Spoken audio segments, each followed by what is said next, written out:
అవతారమంటే దేవుడు భూమిపై చెడును నాశనం చేసి ధర్మాన్ని స్థాపించడానికి తీసుకునే రూపం.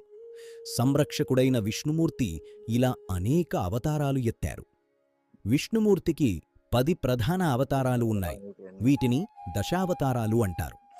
అగ్నిపురాణం ఈ 10 అవతారాల గురించి వివరంగా తెలియజేస్తుంది. మొదటి 3 అవతారాలు మత్స్య లేదా చేప, కూర్మ లేదా తాబేలు మరియు వరాహ అవతారం. ఇవి సృష్టి రక్షణలో కీలక పాత్ర పోషించాయి. తదుపరివి నరసింహ, సగం మనిషి సగం సింహం రూపం.